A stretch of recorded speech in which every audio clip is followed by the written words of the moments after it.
Morning, everyone. Welcome to another episode on the Tone Face YouTube channel. We are live from another conference coming to you from Decentralized in Athens, Greece. The presentations are going on right now. Scott Stornetta just spoke. I will try to get him later, but the man of the hour right now, you were the closing keynote presentation yesterday. I finally got David Chum on the show. How are you today, David? Great, good. Nice to be here. Thank What a you. nice dinner last night. A Oh, lot of wow. fish. Yeah, It that was was awesome. really Yeah. good. I finally found, a country that is very has amazing fish. Usually it's like steaks, but we're good to go. I'm not gonna spend too much time, but give us a quick background. It's the first time you're coming on my show. Oh, wow. I know you have a long history, and it's a very fascinating history, very important history. Go for it. Well, then we dive into your latest project. Oh, okay. Well, let me just try to tee that up a bit. So, yeah, actually, my dissertation at Berkeley in 1982 was submitted. Includes what is said to be all the elements of blockchain and in pseudocode, or actually in a specification language, but it is not including proof of work. And that's the only missing thing, which was, of course, only proposed quite a few years later.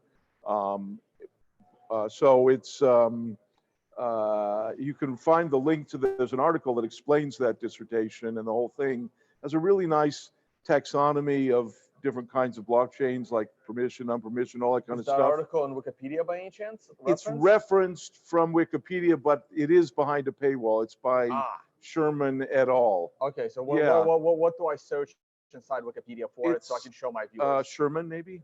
Spell that? C. No, S-H-E-R-M-A-N. Sure. Sherman, and there's I need to be on this side, sorry. A few other co-authors. Yeah, and the actual dissertation is on my website, chom.com. Alan Sherman. Yeah, Alan Sherman. The origins of variations of blockchain technologies? Yeah, it's right there on my Wikipedia entry. Right, yeah, but it is behind paywall, but if you search for it, you'll find free versions of it. And it's, so the dissertation is on my website, chom.com. There's a hamburger menu, and you just follow that to publications, and then you'll see the actual full scan copy of it. It was never published in dissertation abstracts, but it was like in the library at Berkeley for many years, and a few people had checked it out. Very interesting, and you can see those dates. Yeah. Any of those like in the early 2000s? I don't know. It's really interesting. You know, in library books, there's that little piece of paper with the stamps on it. Yeah. So, and you see at Berkeley, only faculty can check stuff out for like 6 months or a year, like at most universities. And one of the people that checked it out did it for an extended period like that. So there's a clue there too. Interesting. I wonder if the hunt for Satoshi Nakamoto would have could still end up in that Berkeley library. There you go. Yeah, but check out the dissertation, because it's got it all in there except proof of work.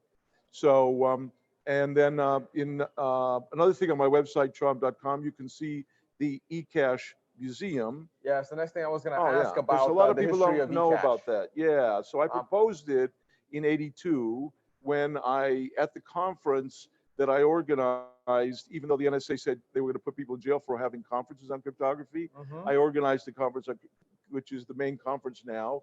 And one of the papers I gave there was eCash. And then in the mid '90s, I launched the eCash company, and I demonstrated the first eCash payment at the first World Wide Web conference in my keynote there from Geneva to Amsterdam. And then you can see, if you look at chom.com, at one of the projects, the DigiCash project, you can see the whole museum of all the press releases and photos and stuff.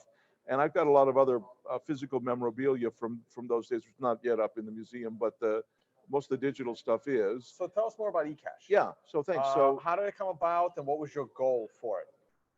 Oh, well, so I had, let's say, truth be told, my main goal was really to spread the meme that you could be in control of your own informational life, that by having your own keys, you could decide whether, what you would reveal and what not, and so forth. Part of that, which I think relates mostly to your community most strongly, is that the money in eCash was actually more surely yours and untakeawayable, if that's an It's expression, unconfiscatable. Unconfiscatable. Which I own the domain and the name of the conference. There you go. Yes, I know that. Yeah. Well, unconfiscatable would be the correct term. Yeah. So eCash was more unconfiscatable than current blockchains. And just real quick, I'll just tell you how that is the blind signature. That's the cryptographic breakthrough that I published in '82 as a basis for free cash. It's just that you can encrypt your random choice of your own banknote serial number, let's say for $1 serial number. You then supply that encryption to the bank, your bank, say we have an account. This is the way we thought of it in those days, right? So you would want to withdraw $1 from your bank account, okay? So they would digitally sign that encrypted version of the serial number that you gave them, the $1 banknote serial number. Then they would return that signature on the encrypted serial number, and because the encryption of the serial number and the signature commute, like, remember that commutativity from whatever you learned about that junior high school or something, then you could remove.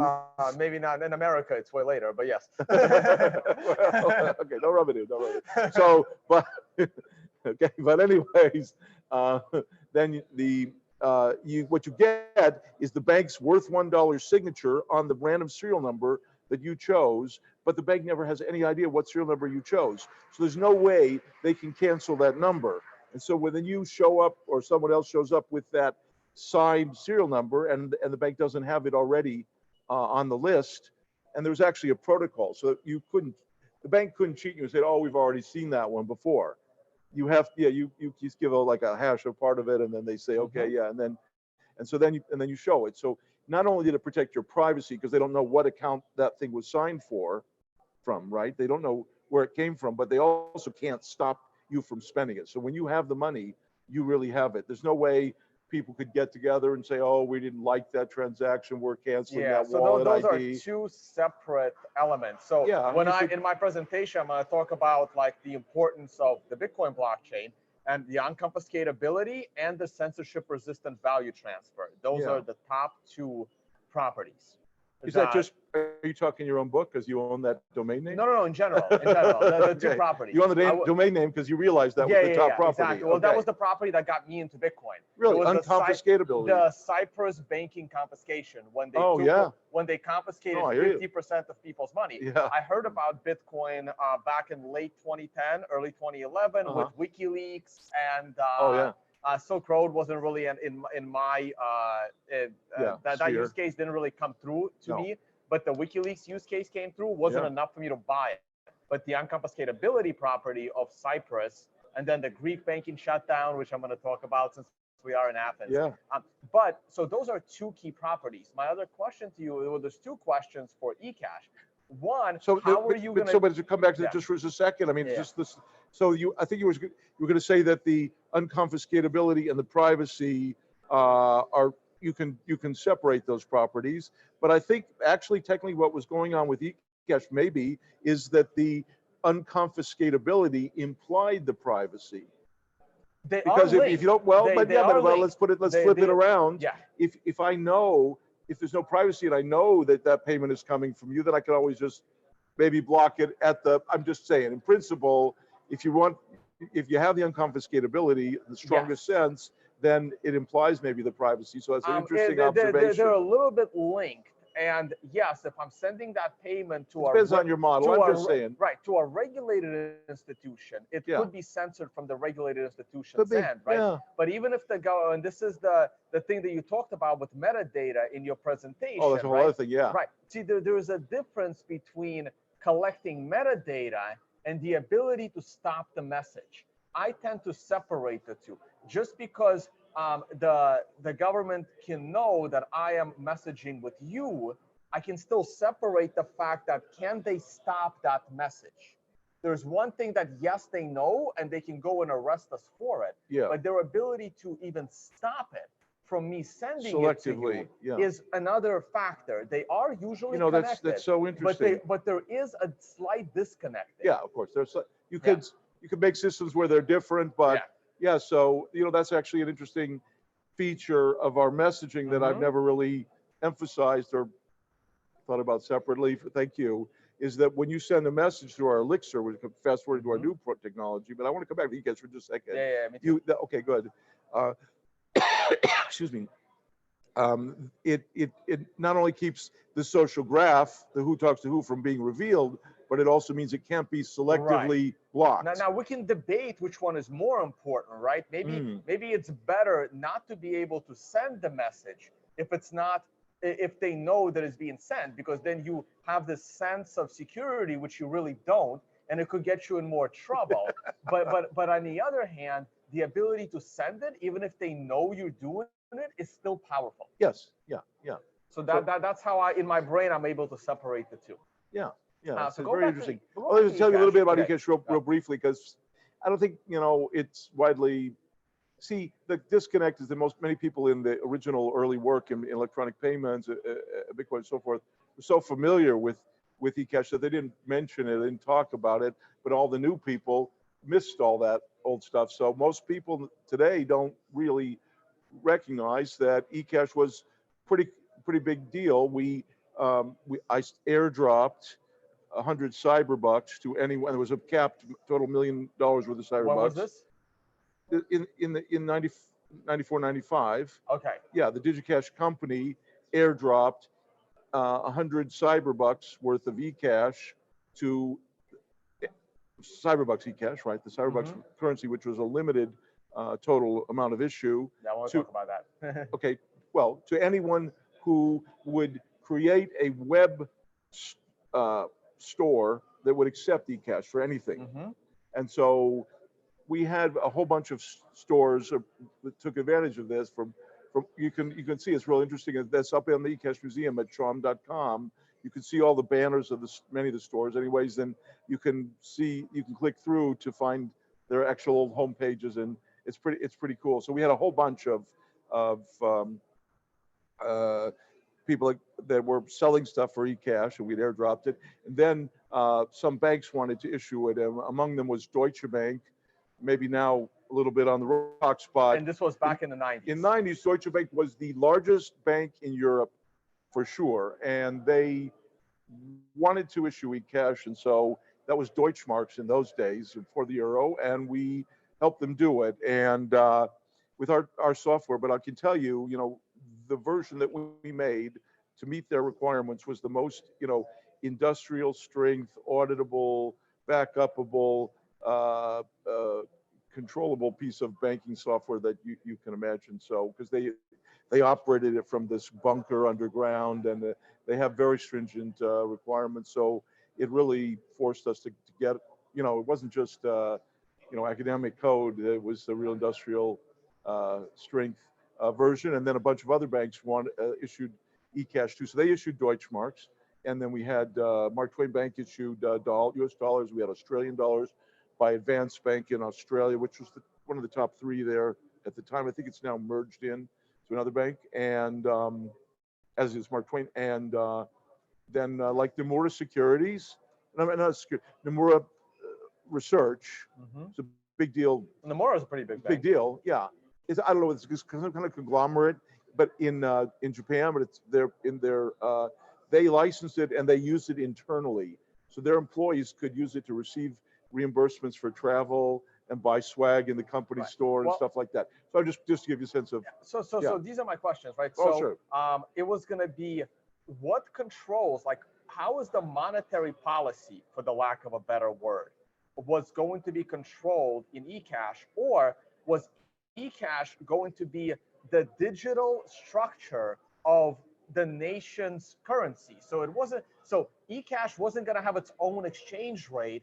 Just the Deutsche, like the Deutschmark, was going to be using the encryption of eCash.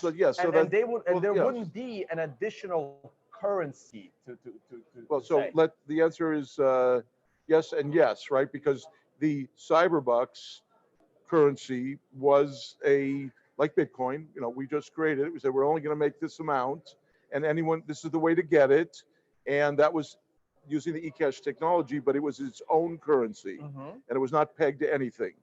So it had the potential, free floating exchange rate. yeah, potential to be Like way bigger than Bitcoin because it was, 15 years before Bitcoin.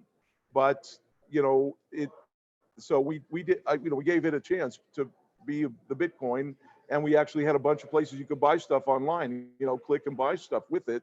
So we, pretty far ahead with it, and it had the privacy because of the blind signatures and the, so it was really pretty much, set the table. And if the world was ready for something like that, it would have taken off because it was very widely reported globally in those days. I have boxes full of press releases or clippings from all kinds of publications around the world. I've got bunches of videos from news shows in different languages. And so the other big question is, we know why Bitcoin will have a finite supply of 21 million Bitcoins. Now, that part can be debatable, whether that could be maintained for the rest of history, or will consensus potentially change that. But we do have, a structure that explains why and how, and verifiably that we'll only have 21 million Bitcoin.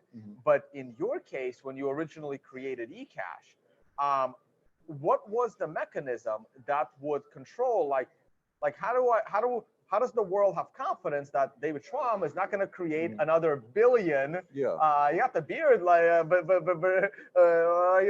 as a central banker, right? Like how does the world get the confidence? I've never been involved in a lawsuit in my life. I'm on either side of one. I mean, honestly, if you press me on it, I'll tear the whole thing down. So I don't think you want to do that. But I don't personally see a tremendous difference because, think about it. There's a lot, it's nice to think that things are protected by a smart contract or by the running code, but really it's much more of a social thing and so on. And there are large actors that can manipulate things and so forth and so on. So, you could just simply say that if I were to violate that, people just would walk away and I'd shoot myself in the foot. Right, but that is also a concern. We didn't even have a holdback. Yeah. So I did this for the world. I just said, we're making this and we're giving it away. I didn't say we're keeping 10%. I just said, you make a shop, you can have it. That is also actually a concern because, like what you said, if you get pushed, if let's say the government comes down on you to create more currency, and your answer is, I would shut the whole thing down. But that's no, I'm not saying. I didn't say that. Okay. No, you misunderstood me. I said that it's a very similar argument. I'm warning you, don't push me on this because I'll tear the whole model to shreds.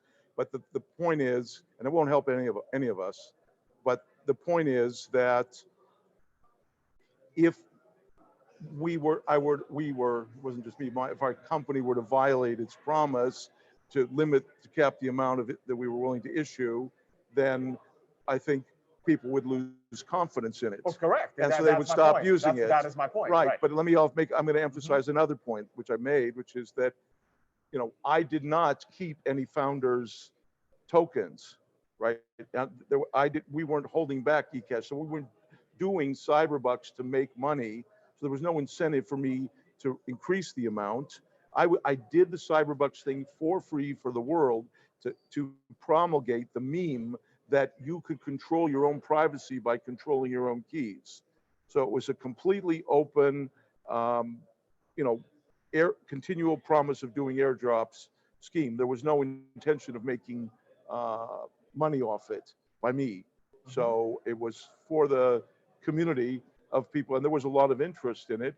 In those days, it was real hard to build the websites and just to install the software and everything. And there wasn't enough computing power or bandwidth where you could have like millions of computers. So, but if you go back and look at my dissertation, you'll see it was, I showed how to create a distributed system where there was a consensus every block. It was a blockchain, and every block there was consensus and so forth. And so, when it would have been natural to implement it that way as well, but it wasn't initially. So, Yeah, I mean, let me raise this conversation to a slightly higher Please. level.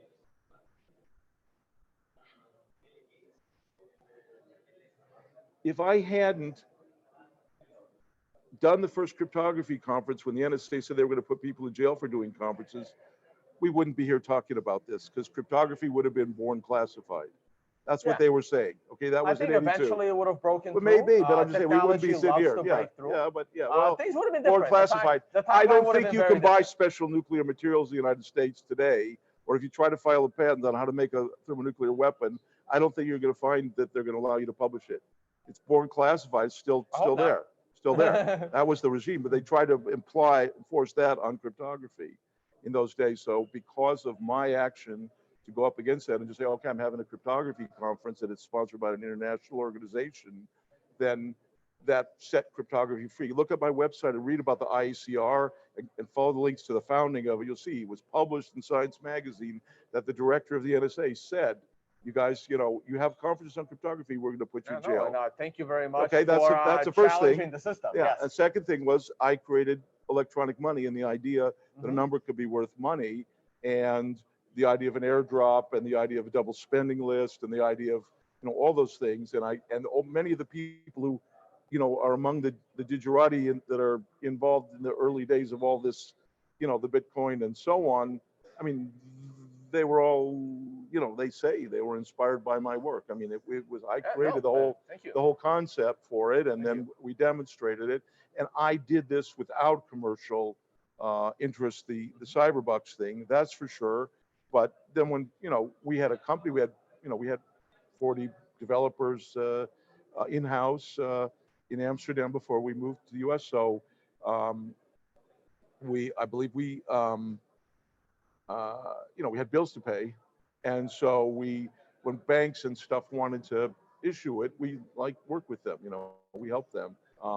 But then that was back to your earlier point. That was their fiat currency that was being issued. eCash was just I don't know. I mean, it was it was Deutschmarks. I guess we would say it wasn't central bank money. It was Deutsche Bank money. Deutsche Bank demand deposits. It was basically equivalent to a Deutsche Bank demand deposit. Was Deutsche Bank interested in using your cryptography in their currency, or were they interested in printing eCash and giving out as loans the way the current system functions? That's a good question. I think the way it was implemented, and this goes for the other banks as well, is that it was tied to your demand deposit account. That's the technical term for a checking account, right? Your current account, the account that doesn't have any time restrictions on your withdrawals. So you could move money out of your demand deposit account into eCash, and you could move money from eCash back into your demand deposit account. That was the way it was set up. So it was really, in that sense, commercial bank money. Right. But the question that's the money that only had a 10% reserve. Were they interested in fractionally reserving eCash would have been the big question. And would they have had the ability to fractionally reserve eCash? I mean, it was the same money that they would loan you, right? It was not central bank money. It was commercial bank money. So commercial bank money is fractional reserve money, right? Yeah, commercial banks have a license to print money to give it to you as a loan. As a loan, right? So but they give it to you as a loan by putting it in your current account. Right, so but they're creating that money out of thin air. Absolutely. So then, it was an equivalent to commercial bank money. But don't forget that paper money was also an equivalent to commercial bank money. You could always go in and say, give me my money as paper money, and then come in and say, I want to put this money in and that was central bank money.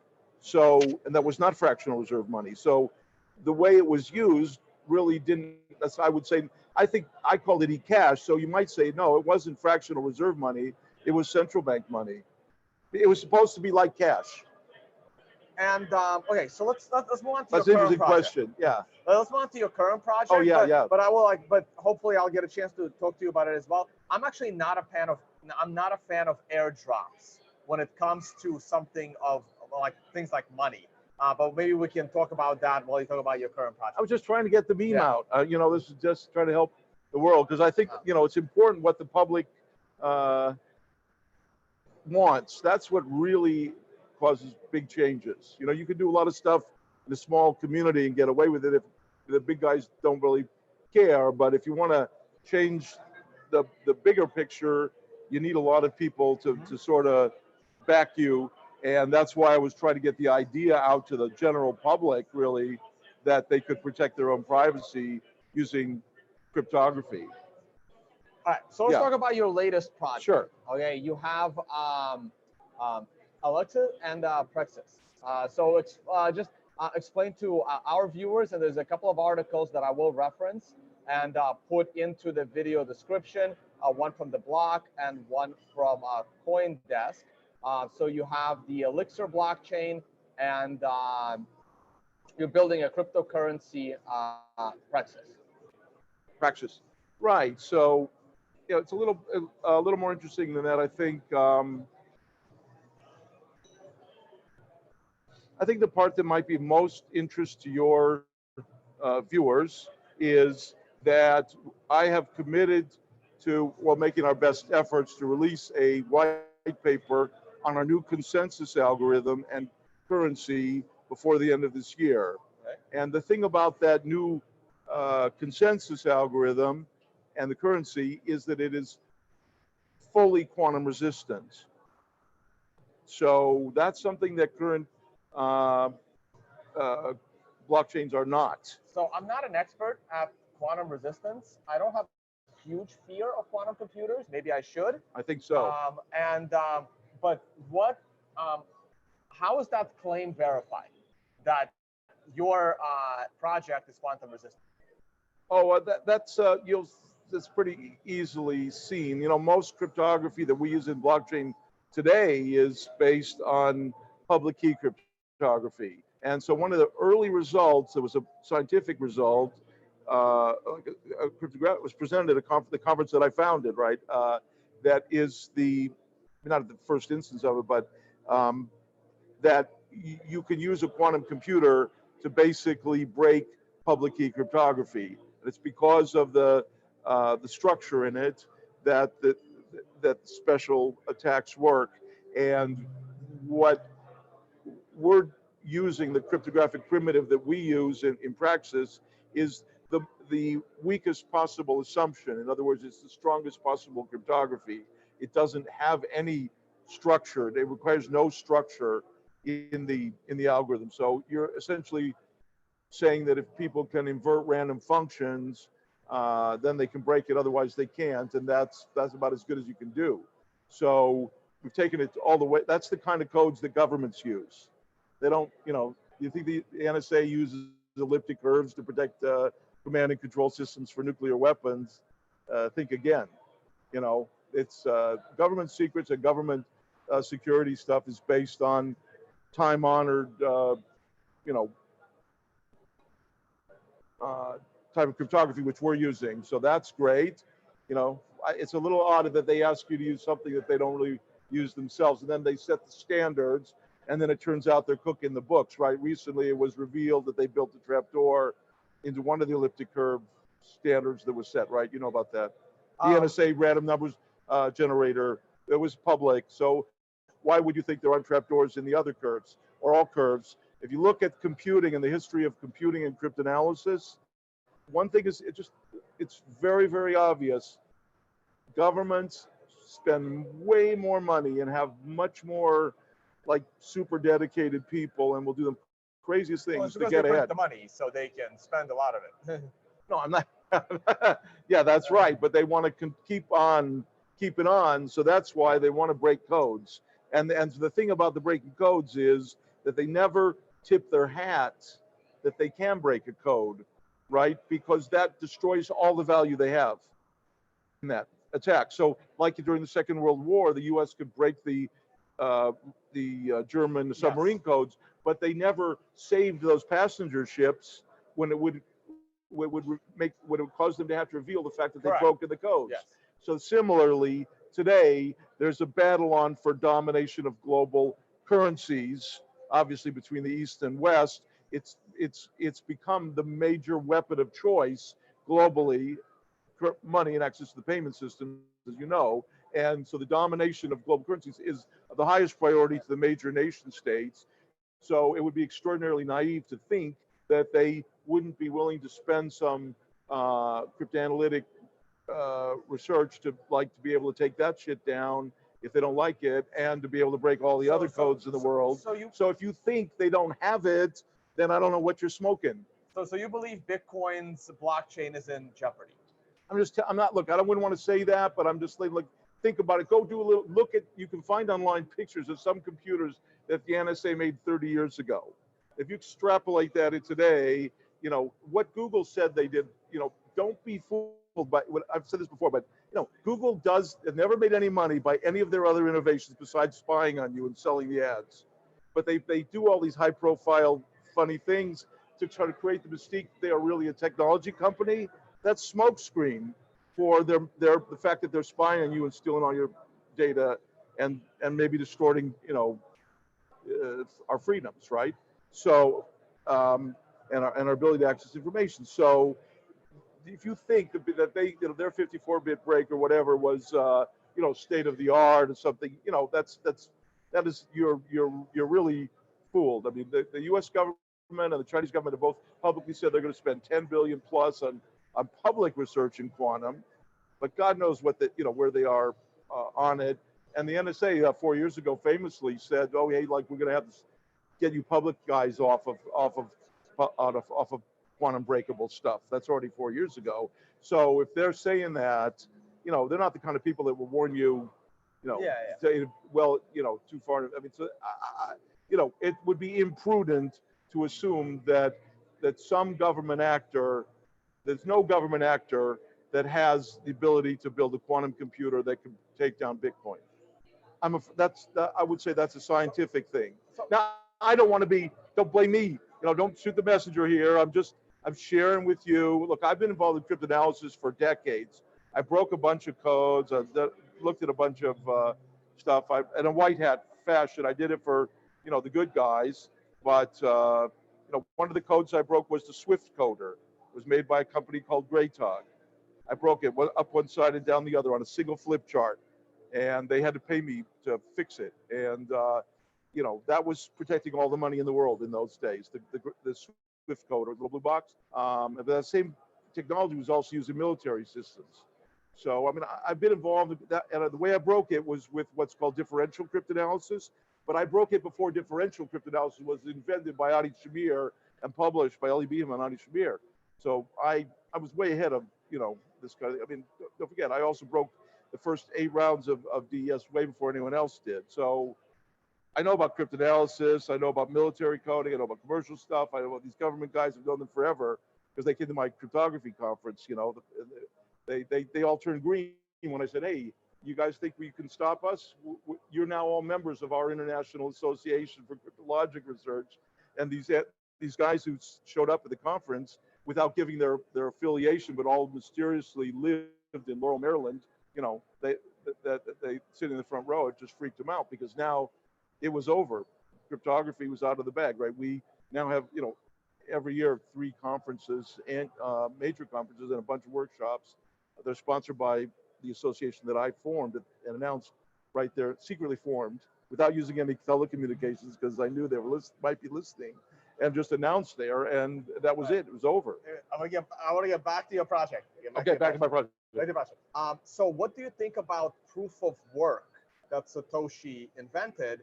And is that wait a minute. Satoshi didn't invent it. That was one of my co-authors. It's published. This is known. I think it presented it in a paper in was it 94 by Noor. Moni Noor is one of my co-authors on some of the offline eCash paper with Amos Fiat, and then the paper was Dwork and Noor, I believe, and Cynthia Dwork presented it at the crypto conference, and I remember sitting there watching it. That was my conference, and you know, this ICR. So this is why I have the link to put in the video description. Dwork and Noor. Dwork. DWORK. Yeah, Cynthia Dwork and Moni Noor. Monina. Moni. I mean, that's his. Nina Nor. Yeah, Got it. not or. Yeah, yeah. That was the. Okay. Yeah. So that was. You know, There's they, a they hash cache paper by them. Yeah, but before that, it was presented at a crypto conference, and they did it as a way to prevent spam. They Yep. said, okay, you know, if you when your email client receives an email, if there's no proof of work, then it's not going to show it to you. That was Well, that was the also paper the they work of gave. Adam Back as well with Hashcash. Yeah, I believe that the notion of proof of work was first. Okay, so let's say mining, burning electricity. Yeah, that was in the Dwork Noor paper but it was aimed at preventing spam. I don't think they said that's the only thing you'd use it for. When they presented it, I remember being there. I remember where I was standing when I was watching them present it, and I was thinking to myself, man, you know, this is really interesting. I bet there's a lot of other things you could use this for, but those guys are from IBM, so they probably patented it and they're already working on that. So I said, well, I'll just, you know, leave it. Yeah, here, a preliminary version of this paper was presented at Crypto 92. 92, yeah. Okay. In Santa Barbara. That's in the same room where that conference that I started in '82. That was the you know, like the 11th whatever Okay, version so let's of it. crap on who invented proof of work, and will your project have an element of electricity burning proof of work? Our consensus algorithm is not based on proof of work, though. Okay. But so we get proof of finality, which is what you want in a payment system, to both counterparties in like 20 seconds. And no other payment system in the world has that. So we get quantum resistant, quantum secure, if you want to call it that, proof of finality to both counterparties within tens of seconds. So that's the real figure. From the initiation of payment to proof of finality is held by the counterparties. So that's the real deal. And we can do hundreds of thousands of transactions a second. Okay, so and our blockchain is way harder to take down than anything else. A quantum computer won't take it down, but it has other robustness characteristics that are not available in other blockchains, and that will become more clear when you see the white paper when it comes out, hopefully this year. Yeah, no, I'm looking forward to. So it's really hard to take down. So if there is no element of proof of work, because in the Bitcoin ecosystem, proof of work also determines the money supply and how new currency is being created. Yeah. So what would be the mechanism of new? Well, the name of the currency would be Pixar, right? Well, we haven't announced any currency, so no. So we're not saying that we're going to issue any currency. Okay. We're a U.S. company. The token that gets created, because there will be a token involved. I'm not saying, I can't say that. Okay. We're a U.S. company, so we haven't announced anything. Okay, got it. Okay, so then I can't ask the question as to how new tokens get generated and how they get distributed.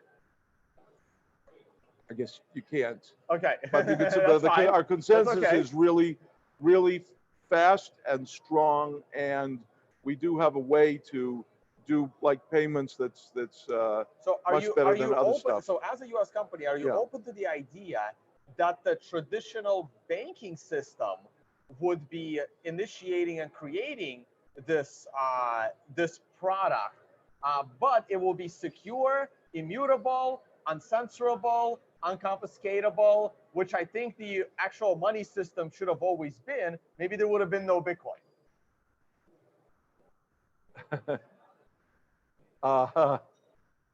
Look, let's just back up here for a second. I mean, you know, I think anyone who wants to issue money should be able to issue money. That's I can be on the other side of well, that I mean, as a technologist, okay. I mean, as a matter of principle, I'm not really happy with anything that's out there, and I have my own ideas about how all this stuff should be done. But that's a topic for another day. Yes. So what? To me, the biggest thing that has happened in decades has been the fact that Bitcoin raised to such a high profile while it remained outside of the control of governments. I think that's the essential and really interesting thing. Now we have a cryptographically enforced structure which is outside the control of governments. That is something that has never existed, wasn't really anticipated, and I think changes everything. And so, you know, I'm kind of riffing on that. Yeah, no, and I think that's very, very important. Yeah, I think But that's the. and my final Oh yeah, question sorry. would be, how do you get like are we can we claim that what you're building is decentralized? Because that's one of the claims in a lot of the publications, Yeah. including the block that I shared earlier, where you have this trifecta of how do you make something scalable, decentralized, and secure. This is the trifecta dilemma. Yes, Unless the so block the misquoted. so-called trilemma Yeah, from trilemma. Yeah, Vitalik.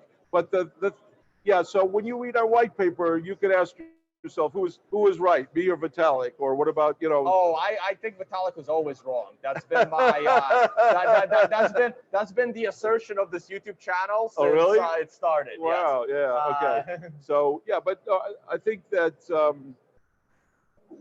you know, let me add. Let's just talk about privacy as one last point, okay? Mhm. You can have your control over your money and you know you know, destroy the uh, fiat fractional banking systems of the world and all that.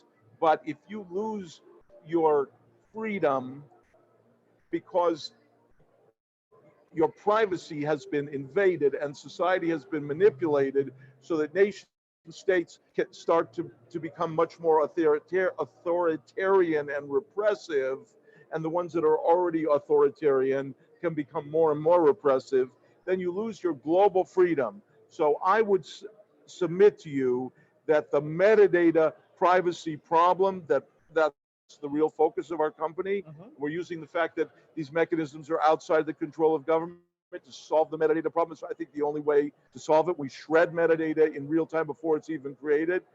We are solving the meta freedom problem. If you don't solve that, if you lose, if the nation states ramp up and lock down and ratchet down the personal freedoms and everything, you're probably kind of fooling yourself that you've got this financial liberty with because that's, you know, once Oh that yeah, becomes, no. you These got are to all realize challenges. it's a subsidiary to overall. You need a certain amount of basic freedom, and what we're seeing now in the world is we're losing that basic freedom because the Googles, Facebooks, WeChats of this world are able to spy on everything you Yeah, do, Well, there's and no they're argument there. manipulating public opinion. Well, so that's the big challenge right now. So just to put a fine point on it, what I'm doing and what our two projects, Elixir and Praxis, are doing is we are creating an alternative to WeChat and the like, payments integrated with messaging that is all metadata shredding, and it's going to be unpermissioned and globally available to everyone. So we're basically collapsing $1 trillion worth of market value that was illicitly gained by stealing people's data and manipulating and destroying our democracies, right, and taking away our basic freedoms, which you know, take precedence all over everything else. We're creating a structure that can preserve that, and I think talking about this right here in Athens, where 2,500 years ago there was a, you know, so if you're interested in Athenian democracy, look at my website and follow the links to the sample voting, read about it. That's the governance voting that we're going to use in our system. It's much better it's the only known way to have unviable votes in a cyberspace, and it is, because it's sample voting, it's the only kind of voting that scales with the size and complexity of the thing you're voting on, which is like a blockchain. You need different groups to review every single code change. We're not really getting that today, but with the sample voting, you know, we designate 1,000 randomly picked nodes or people to check each patch, each change, and then they know that their vote really counts on that, and they really look at it, and they don't know who the other voters are, and their privacy is protected in their vote. So that's with you there. That's a better. We need significantly better technology in our privacy of communication. Definitely. There's no argument there. I wish that's how Google and Facebook and when Facebook But it's not just the communication; it's also the money. I hated It's also the money because the money will undo it. It also applies to Whatever money because privacy, money is just digital data. Because people are always worried about money revealing everything you do. Yeah, I'm with you. Yeah, I'm with so you need both, and that's what we're doing, both. The question is, which I'm not going to ask, but I want to move on to decentralization. But once your white paper comes out, yeah, if we can do another interview, because the question I'm wondering is, how is your project going to be financed? That's the big question. But let's talk about decentralization for a minute. Okay. So that's the trilemma, right? The decentralization part. So Satoshi was able to achieve sufficient decentralization by being an invisible person that released the code, and it kind of grew in the wild while Bitcoin was worthless for a year and a half. Yeah. People spend money with mining, burning electricity. That achieved decentralization. And my claim has always been that no other project since Bitcoin will ever be able to achieve what Bitcoin did in its first 2 years. Because every project since then required a person of good stature or very scanty stature that's very charismatic to promote their project and kind of be the sole dictator of the code in that project and everything else. We're seeing this now with Roger Ver and Bcash and the fourth, and with the correct right and okay, I don't want to weigh in on the Bitcoin politics, but let me say this: that how do you achieve decentralization? How does David Chaum achieve decentralization? I would urge you to read the sample voting article that's up at the RSV. Just go to my website, and there's a one of my projects has curtains, and it's the sample voting. Go there, read the white paper on the sample voting website, and you'll get a sense for the kind of democracy. It's actually what I've done, and I've been giving keynotes at democracy democracy conferences. We ran a real binding election for the Council of Europe with this technology. The social choice theory people invited me to their big deal annual every 2 years conference, give the keynote. So it's a real breakthrough, but it is actually a clone of the Athenian jury system, which was actually the final seat of power that allowed Athenian democracy to create Western civilization in 140 years. You could read about that. So basically, I've taken the only proven model for democracy and applied it now because of internet technology. It can apply to much larger societies than the Athenian Greeks. So why didn't that last? It was in place 2,500 years ago. Yeah. When did it die, and how did it die? Well, that's a somewhat of a different subject. But during its 140-year reign, once people got, it's like Bitcoin. It took a while to get going. It took a whole generation. Once the farmers realized that they really could control the whole country through the jury system and by volunteering to the legislature and stuff, but the jury had more power than the legislature. Then they were able to create Western civilization in roughly, actually, only 100 years. Oh, no, we can push forward. If you need it, it's okay. Right. But that technology that they had would not scale at all. And that's why we have representative democracy, right? Because Athenian democracy would not scale. It was based on every citizen knowing enough about anything to be able to weigh in a vote of 300 or 1,000 people, secret ballot vote at a jury on any issue. And that does not scale when the complexity of society, the scale of society grows. That's why we have representative democracy, which is now we're starting to see, because of the transparency of information technology, representative democracy don't really work that good. They can't really read all the legislation, let alone. Well, yeah, we have that problem now. Like it doesn't scale. Did you see the Obamacare bill? It was 33,000 pages. Oh, really? Yeah. So it's a joke, and no one, you're supposed to know your representative, but now the scale of the districts is so large that you don't, and so you got these professional politicians. The whole thing's completely broken 60s to Sunday, but the 7 ways, whatever the expression is, but the idea of the juries, that was the only way to scale it geographically, because you couldn't have it wasn't just one city anymore. It was like a bunch of colonies or whatever. So you had to be able to have representatives represent you at some distance by horseback and all that. But now, and only now, I would maintain, because of the web, the smartphones, people, the ordinary persons have access basically to information that's sufficient for them to weigh in on essentially any issue that's not like super technical, right? And they can also like see what other people say, read about it, ask experts and so on. So with that, that's the inflection point which we've just reached. And what that enables is a resurrection of the Greek jury system, but now on a national global scale. But we are, implementing it for the governance of our new chain, Praxis. And that's what's going to make Praxis more distributed and more hard to take over by anyone, and more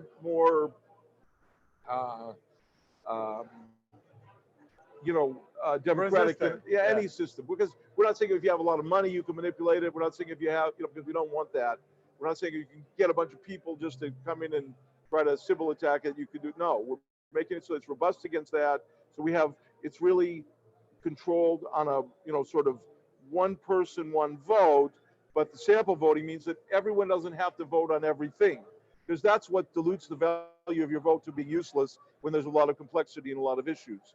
So we just say we randomly select the voters for each issue, and we prove that we randomly selected them, and then they vote on that issue, not knowing who the other ones are. So no one can manipulate them because no one knows who is voting on a certain issue, right? And then when the votes are revealed, the voters who voted on that may become public or not. There's even ways to prevent that. But what it does is it makes sure that each voter only has one issue to look at, and they have plenty of time to deliberate on it, and they know that their vote's going to be counted technically, and they know that it will really count because there's only a handful of 1,000 voters. So it makes economic sense to vote for the first time, and because you're basically breaking the whole thing up into manageable chunks, it scales to the size and complexity that you need to address. So like, for example, so sample voting, read about it. It's the way to do governance, and that's what we're going to do. It's already running. We ran binding elections. We ran test elections at my cryptography conference, the ICR crypto event, and other security conferences to make sure that the security and crypto community thought what we were doing was good. And then we ran the binding election, and we have what we call proof of decoy. So the reason that, I'll just ramble about one last thing. The reason that you can't buy votes, don't forget, any electronic currency allows vote buying today. So it can wreck democracy, because most countries around the world allow voting outside of polling places now. Partly because people are so sick of, they're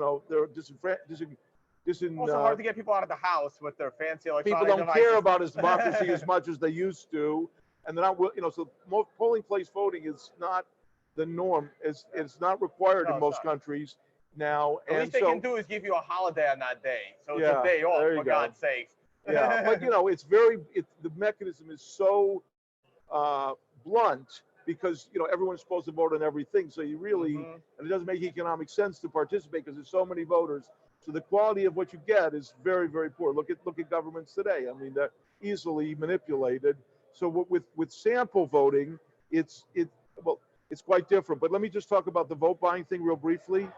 Because sample voting, we'd have enough elections to elect the head of each department in government, and we'd be able to compare pairwise their qualifications with every other applicant.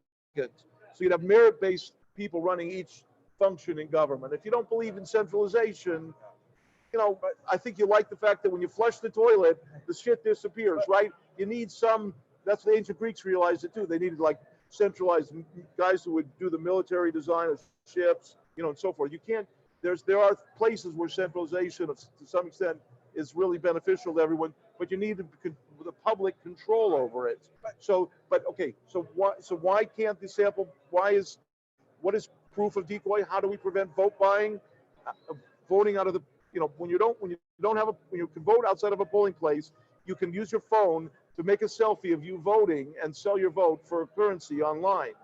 That destroys, right, but that's vote buying for remote voting. Well, let me just finish. So we solved that in the sample voting with decoy ballots and proof of decoy. So a decoy ballot is a ballot that you can request and that will not be counted. And when you get the proof of decoy, you can check that it won't be counted, but then you can sell it and be sure that it will never be revealed as a decoy, but it will never be counted.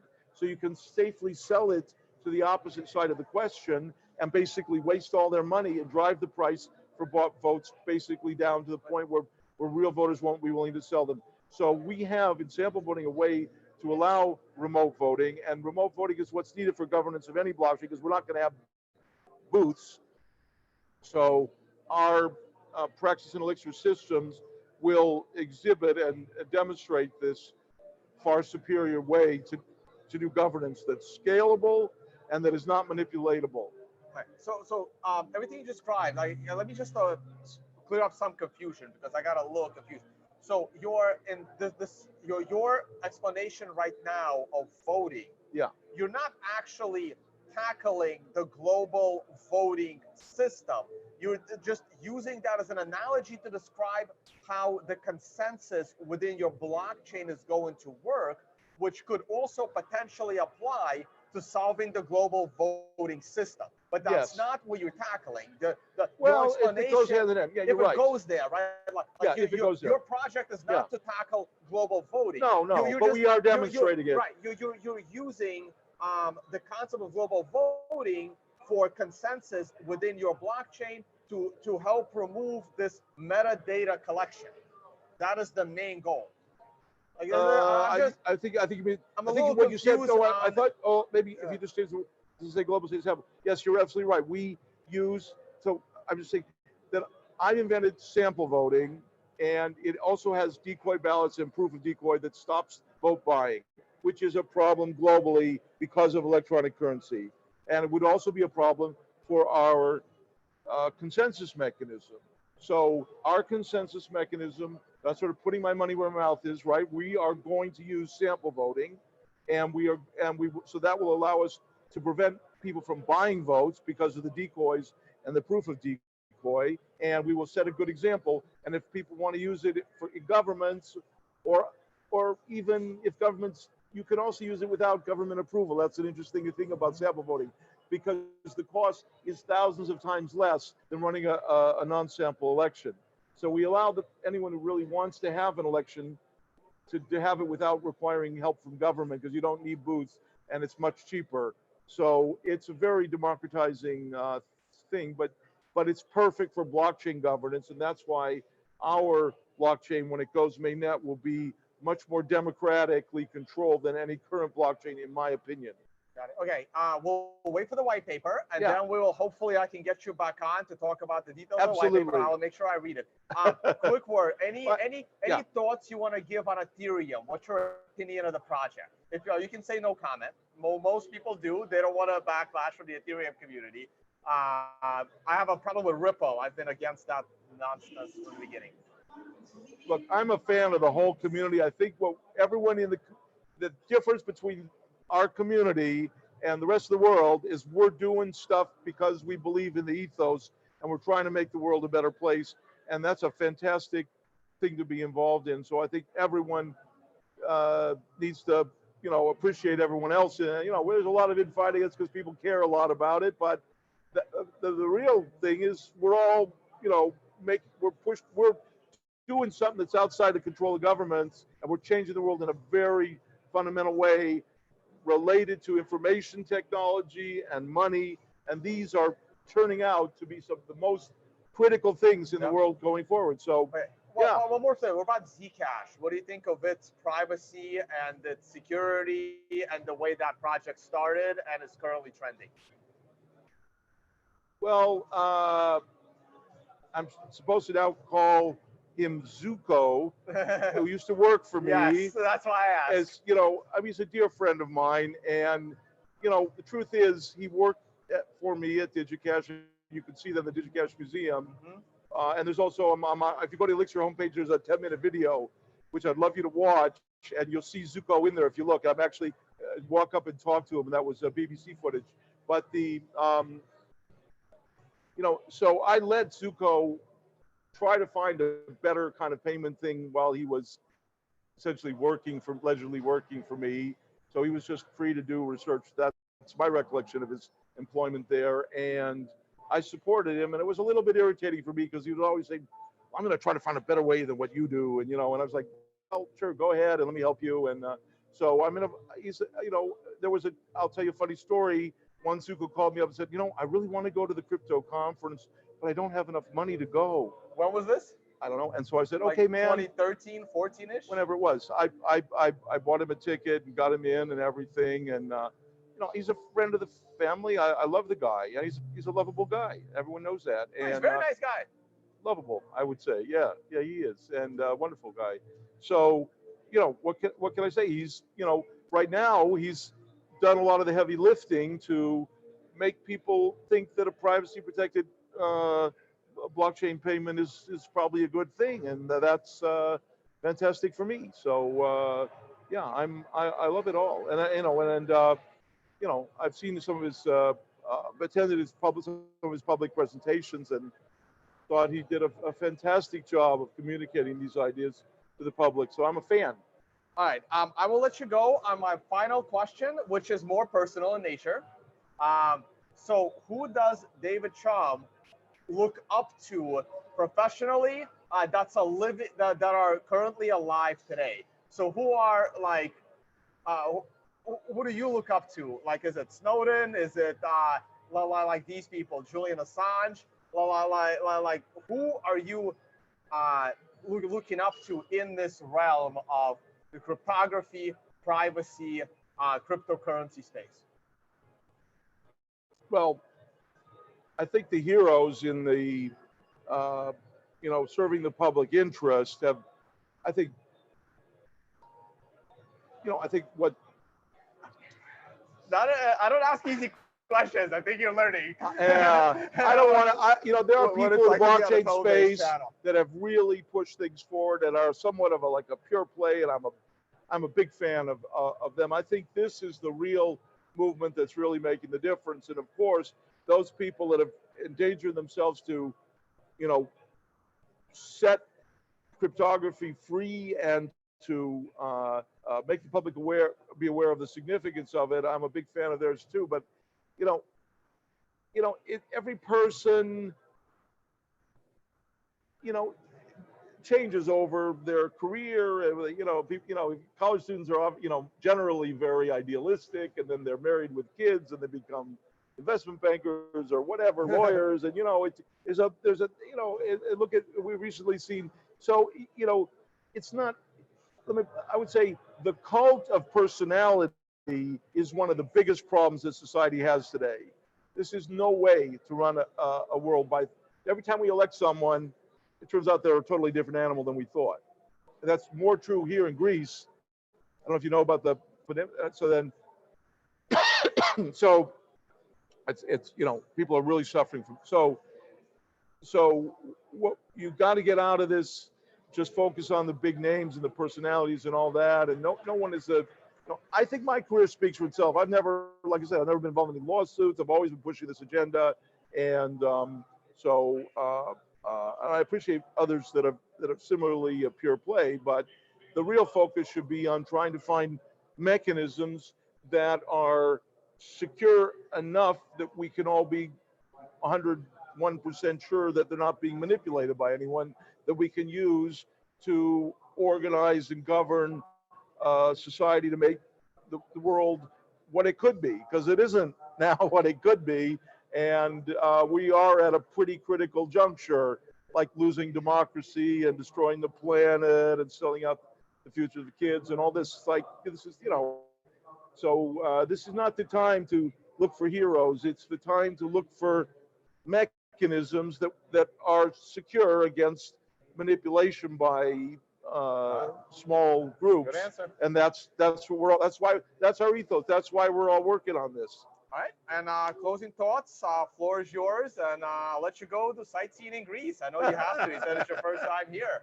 It is. It's an embarrassment. So I said yesterday, It's on your website. yeah, I got a big picture of the Acropolis. Has been on my homepage for years, but I've never actually been there. I'm going to plan to go there today and again tomorrow, because to me, you know, democracy is the whole game. If you don't, if you don't value the individual enough to respect their influence on how things are organized, then, you know, that's not the kind of world that I signed up for.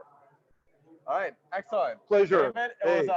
thank you for joining. Oh, this was awesome. Keep an eye on your white paper. I will definitely reach out once it's out, and we can have a discussion. You know, I'll get someone a little more technical than me on the show as well, like a Jimmy Song, and then we'll go through it. Oh, wow, yeah. I think people will find that our white paper is a lot easier to understand down to the metal than.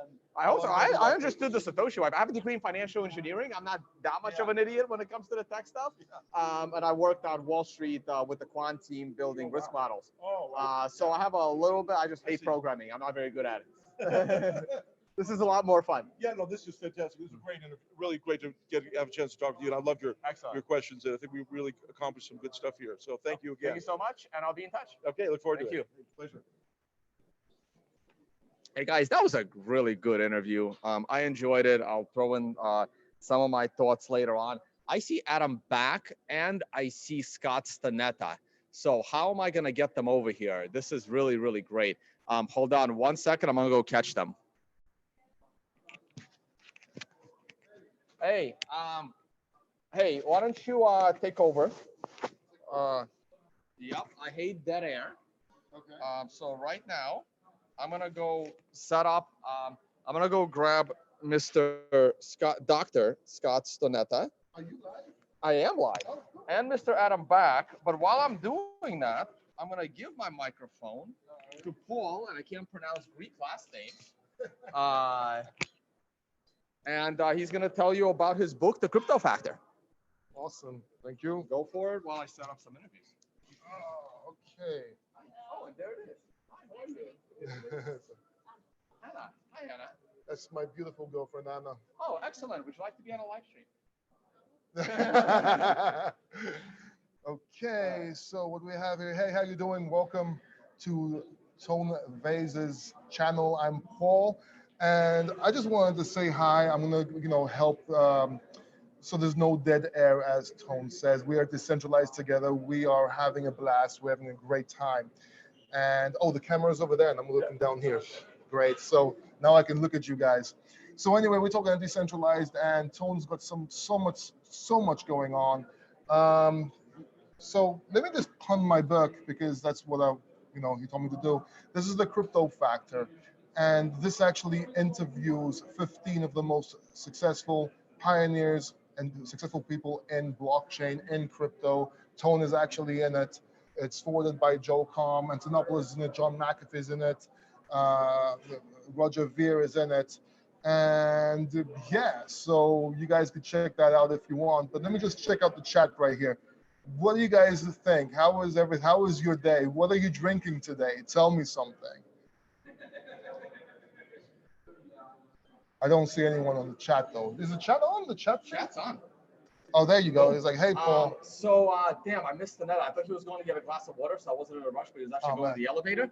Oh. And I totally missed him, unfortunately. Okay. So Scott Stanetta, I'm sorry, I interrupted you. We're going to talk about the Crypto Factor. Yeah, well, I'm in the book. You interviewed me about a year and a half ago. Yeah. A little like about 14 months ago for it. Yeah, and it was when I first started too, so I really appreciate that, Tone. It was really cool, and it really helped out a lot. I was watching your channel for a long time, and we had a lot of fun on the interview too. We were talking about a lot of things. Yeah, man. no, the interview was great, man. The interview Yeah. was great. So tell us about the crypto community here in Greece.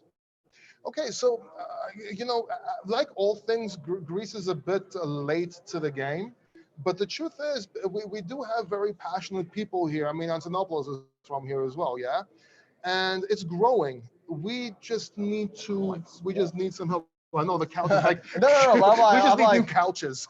I'm like a midget here compared to you. Well, yeah, I'm a big guy. Oh God, I like so much hate for saying that word now. Right. He says, I drink milk and water only. I was asking what everyone's drinking earlier on. I drink milk and water only and doing fine. Hope you're fine. Tell us about you. Well, about me. Sure. So I started writing books about 3 years ago, and that was when I had cancer. I had cancer. I was getting chemotherapy. I was having bone marrow transplants, and I saw everything I built just collapse financially, everything, right? So I knew I had to recreate myself online. I was a sales trainer. I was an entrepreneur. I was doing different things. So essentially what I did was I wrote Success IAO, Improvise, Adapt, Overcome, and I also wrote the Closers Part 3 while I was doing this to recreate myself, to have something to not start from zero when I make it, or to leave something behind if I didn't. Anyway, that went into crypto. I got into crypto. I started advising companies, and then I wrote the Crypto Factor Part 1. Now writing the Crypto Factor Part 2, and we got the Crypto Factor magazine coming soon. So we're doing quite a lot. Yeah, no, that's great. Yeah, so we finally got to meet. We've been like chatting online a little bit over time. And yeah, no, thanks. I'm going to try to get Adam back. We're going to talk a little bit more cryptography. And awesome. Hey, it was great meeting you. If you ever meet, other words? Yeah, if you ever meet Tone, you gotta know you have to take him to a restaurant with steaks and meat, because we went to a restaurant before we went to a restaurant. Yeah. We went to we had a steak, and then we went to another place, and the meat was so much better. There was like we ordered for like 3 or 4. It was maybe 5. And Tony eats more than me. Oh man, wait till Jimmy's son comes here. You'll go broke. Oh, insane. Let's do it. He crushes me. All right, Paul. All right, thank you, Tone. I appreciate everything. Good luck. You sold out of these things here. Yeah, I had one left, but is this the one I have to sign? This is the one you have to sign. Can you sign on camera? Do you have a pen? Yeah, in my bag. Just gonna grab my bag over. Let's make this official. Yeah. Proof So of whose sign. signature is that? That is Catalina's. So it's with Catalina. Oh, okay. Do you have one of these on Andreas' signature as well? It's on the back. Oh, it's in the back. Andreas signed this thing already. Yeah. So right, now we have you and another 13 people. Perfect. So if anybody wants to forge Andreas's signature, that's it right there. So you can forge it now. Sorry, Andreas. And if anyone wants to forge Catalina's one, that's right there. I need to, before I sign it, can I just borrow that? Sure. I want to make sure that. Just do right, we'll try it. All right. Put it anywhere you want. God, I hate writing on these things. This is history right now. Tone Vase is signing this is history. This book will be on eBay for 50,000 once I get everyone. Not just kidding. I'm keeping this one. Is it available as an ebook? Yes, it is. Self-picks, it is. You can go to Amazon. You can go to it's on Kindle. You can go to Apple, Barnes and Noble, anywhere you want. Not the best of pens, Chris Lloyd says, at least it's a book shill and not vague descriptions of whatever that was before. I don't know. Did I miss something? I interviewed David Traum. Oh, okay, cool. Herrick says, I like this guy. Hey, I like you too. Hey, man, I could have used a better pen, but unfortunately. That's perfect. That's perfect, man. I like it. Unfortunately. It's my honor, man. That's what it is. All right. Thank you very much, Tom. All right. No, thank you. Let me just make sure that everyone can forge your signature too. So that's right there. That's Tom. If you can see that. Well, maybe for the best. Maybe for the best. Yeah.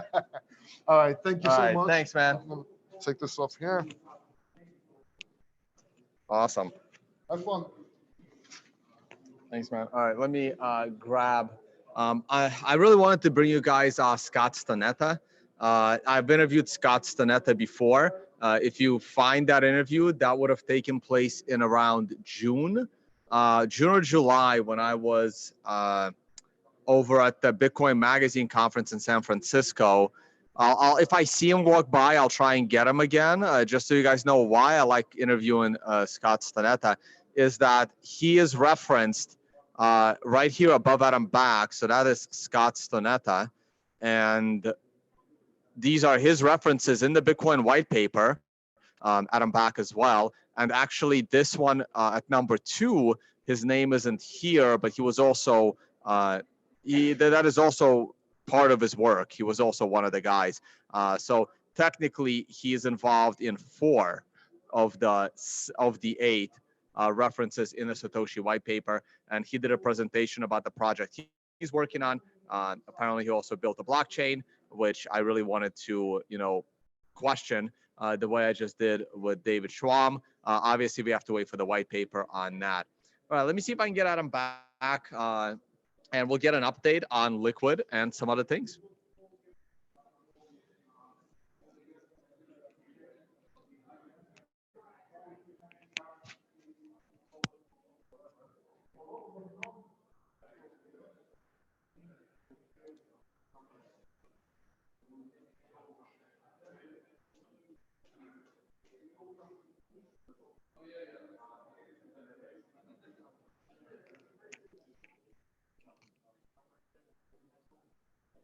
All right, Adam's coming over.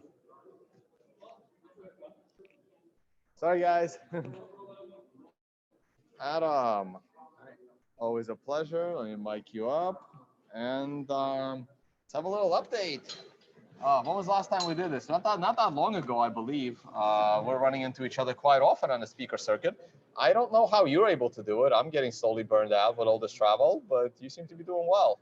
Yeah, well, I resolved to do less travel last year, and I have not been succeeding fully. All right, so you gave a keynote here yesterday in the morning on Liquid Sidechain. So just give us a quick update. What's going on? Tether was the big name that migrated over. Yeah. I recently interviewed Kim.com about his project, and he decided to go with the Liquid Sidechain to launch his token. So where do you see this going forward? And have you heard, more current notable tokens looking to do a switch?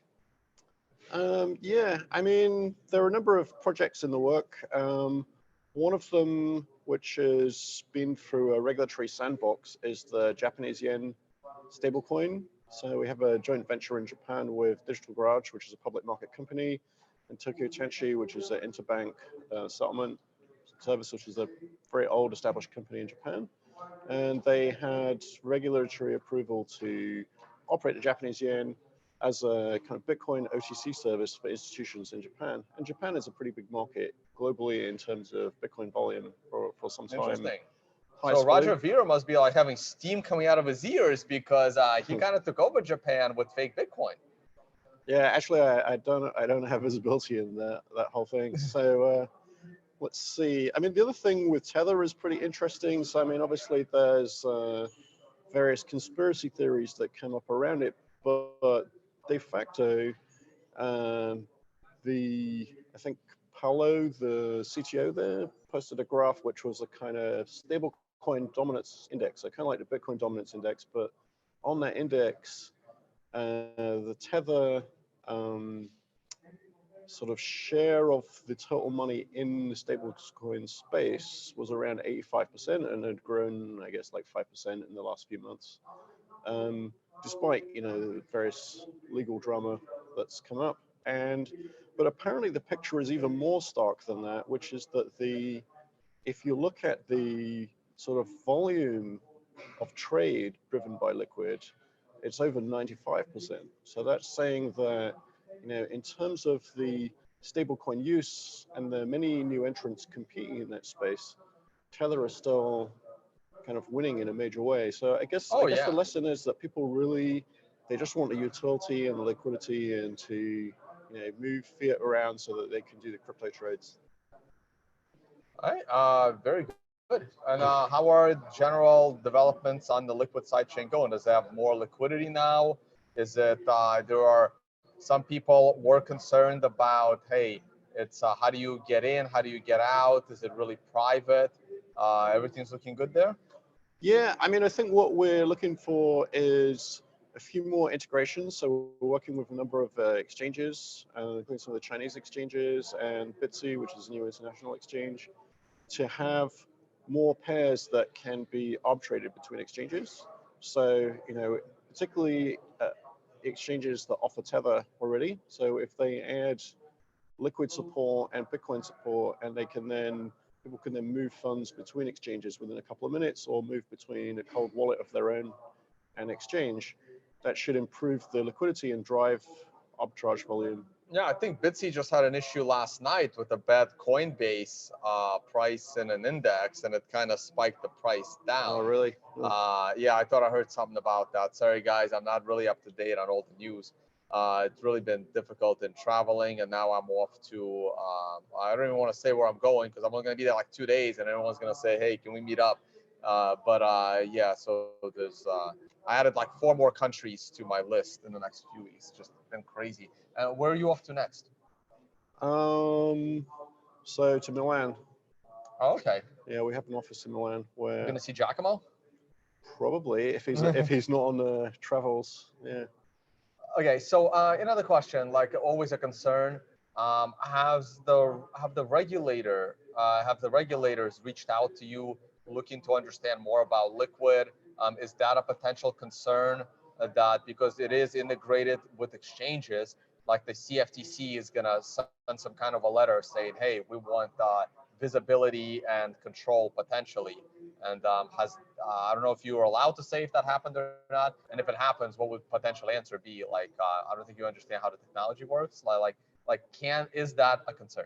So I mean, you can think about Liquid as a another blockchain, and so pretty much, and the exchanges involved are very international. So they're exchanges from all different countries, and I think they've largely been treating it as another blockchain. And even though it's kind of not a mined blockchain, but one that's signed by block signers, which are operated by exchanges, in effect, that's probably more decentralized than a lot of blockchains, even though it's operated by a bunch of companies, basically.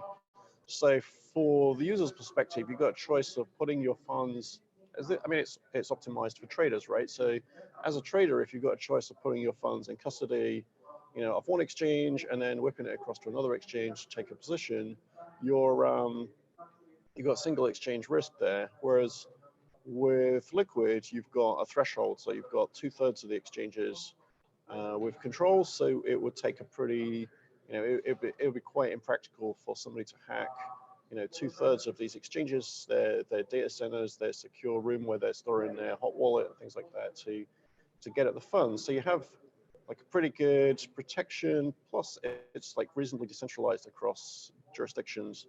And so I think they've typically just been using it on the same basis as they would use another exchange. And in particular, it offers actually something that regulators, I think, are starting to appreciate, which is if you reduce the custody risk, because the consumer protection is partly about whether the exchange is a good custodian and that the user's funds are ring-fenced and things like that historically. And with the Liquid technology, you can do things like atomic swaps or atomic trades, and there's actually a Liquid swap tool. So that, we could each have our assets in a stable coin and in a Bitcoin and make a market offer. So I could basically cut and paste into a chat application and give you my offer. I'll sell you this batch of Bitcoins at, I don't even know what the price is this morning, but say yeah, I haven't been paying attention to the price. I know it's my job, but yeah, sorry, let's say like 8,500, and I hope not. Yeah. It was like 9,000, 9,200 last Oh, time, no, so but, okay. Let's not scare no, I think you're right. So let's like 9,200 then. So I send the offer across, and basically, if you like the offer, you can add your stable coins to it and take the Bitcoin and just post it to the Liquid chain to sell. So you're actually, what you've sent is kind of a limit order, but it's an atomic one. So if you take it, it's final, and there's no kind of one party custody risk. That's a 2-party kind of swap trade, but you can also do things like that involving exchange, where the exchange is taking a commission for providing the order book and introducing you to somebody that wants to buy that. So I think the regulators are coming to see that this is a more attractive way to go, because obviously they're quite concerned generally about the series of exchange hacks and custody failures. So there's a technology path to getting away from that environment and actually showing regulators and consumers that a blockchain can actually provide a better technology base where you have more self-custody, yet you can still trade with your self-custody. And I think that also, is good for exchanges because people hold off doing some trades because they're worried about the custody risk, right? You could take the premium for selling a fork, let's say, but the cost of doing so is 6 months of exchange custody risk, and then it becomes a tough decision. And if you talk to a number of kind of prop trading shops or traders who've done a lot of trades in arbitrage, usually they've got some story somewhere in their last year's trading history where they lost some money on some venue. So it is something that people are balancing in their mind, is the kind of cost of the ongoing custody risk versus the trade opportunity. So if they can get the trade opportunity without the custody risk, or with this kind of network shared custody risk, it will tempt them to take more trades. They can go all in if that's their mind without worrying about the custody side of it in the same way. Okay, so one last question on the exchange side of the equation. What are your views on Backed? They've officially launched to not much, fanfare, nor much volume. And what do you think? Are you familiar with their security? Are they going to be part of Liquid? Has there been any discussions? Have they reached out to Blockstream for, consulting on securing the coins and Bitcoin in general? So what are your general thoughts, or if you know anything about what's going on over there at Backed? Yeah, I mean, I don't have an insight into their side of the business. We have a relationship with ICE Data Services with the crypto price feed, which is sold exclusively by ICE, and we provide the data streams. So it is the same company, Yeah, parent company. Right. I think Backed is technically, I don't know if it's a subsidiary or a spin out, but it's got like multiple investors, right? So, I mean, yeah, I don't know, but I think that it's pretty interesting to see Wall Street, big startups coming out of Wall Street participating. It probably helps some types of investors have confidence that they can trade on the platform. And, even for yourself, if you're looking at your choices of trading on crypto exchange with just a startup, versus, if you start to see crypto trading offered on Ameritrade or E-Trade or Fidelity or something like that, there's some confidence that comes from knowing, if they mess something up and they lose $100 million of Bitcoin out of a hot wallet, they're not insolvent because they have, enormous market caps and assets under management, and they'd obviously be unhappy, but they could cover something like that. Yeah, some bonuses will be cut, but they can get you the money back. Right. So there's that. So I mean, that's one side of things. But you can see from what happened with Poloniex that the end users, for whatever reason, are still very interested to use kind of low friction entry point exchanges, because Circle bought Poloniex, a lot of users left No one's using it. Poloniex, Yeah. and now they're selling it. And so you got to wonder, like, why are they doing that? Where did they go next? And is that creating a climate where users will skip to the exchange with the lowest friction to enter? It's kind of like the cell phone market, right? So, they might. Yeah, they might it's also the original, file sharing market, like pirating of songs, which now I think is significantly reduced. Yeah. So we'll see how it develops. And I mean, I think the sweet point is the middle ground, the exchanges which have got a good reputation, a good degree of liquidity, and to see what they do to hold on to their market share compared to the Wall Street entrants. And, one of our bets is that it would make a lot of sense for the crypto exchanges to pool their liquidity using the Liquid network, so that collectively they offer a pretty big, liquidity pool and market competition to the Wall Street entrants. Because the other view of the world, other than kind of peer-to-peer network, which Liquid is a kind of, exchange to exchange peer-to-peer network that users can run full nodes on, users can transact on, actually users can even create assets on. The exchange listing is the kind of barrier to entry to actually having users, be able to find and trade your asset.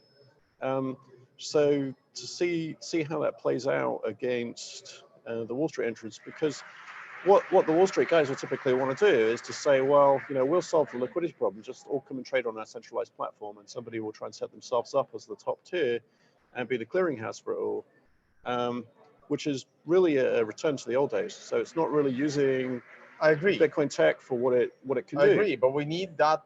But we need that giant pool of liquidity to avoid, someone throwing in a market order to sell $10 million worth of Bitcoin and the price moves 5%. Yeah, I mean, I think that, well, we're hoping that the faster cross-exchange arbitrage coming Through from liquid will help We'll in that resolve regard. that. I've been hoping for that for over a year now. Yeah, so I think we'll see it pick up once there are more stablecoin integrations so that people can complete it. There are people who will trade one-sided, so they've got trading strategies where being able to move Bitcoin fast is enough for them. But really, the liquidity is in cycling we all want efficient markets. I mean, you profiting from the misfortune of others is not exactly how efficient markets are built. Right. Yeah. I mean, actually, before Blockstream, I was doing a bit of arbitrage trading myself, and that's actually how I got goxed. Is I was arbitraging between Bitstamp and BTCE. No free lunch. I happened to avoid the BTCE haircut, but which happened later. But then I moved on to a different kind of arbitrage trade with Mt. Gox that you couldn't get money out, but the spread would reverse directions, and so you could switch positions without exiting. But then, the arbitrage funds got trapped in there. So Blockstream was almost a hedge fund, is what you're saying, instead of Bitcoin developer. I needed better arbitrage networks tech, so I figured I had to build it, right? Yeah. All right, let's change gears. I want to do. We're not going to cover Lightning on today. I'll kick that off with our next interview, which will probably happen soon, since we always run into each other. So the next topic I want to talk about is give us an update on the mining operation over in the state of Georgia, as we discussed in our last interview. Yeah, so we're just piling in more equipment and building out more power and looking on to the next phase. So we're using a kind of modular approach. So it's in a sort of containerized mini data center approach, which allows us to reduce costs. It's not in a big warehouse kind of form factor. And that's just, we find the most efficient way to cool and deploy and build equipment, put it on the ground quickly. Any ETA on when the first Bitcoin by that operation might be mined? Oh, it's mining Bitcoins today. Oh, it's mining already? Yeah. Okay, you guys are up and running. Yeah. Well, we tend not to announce stuff until it's kind of half done.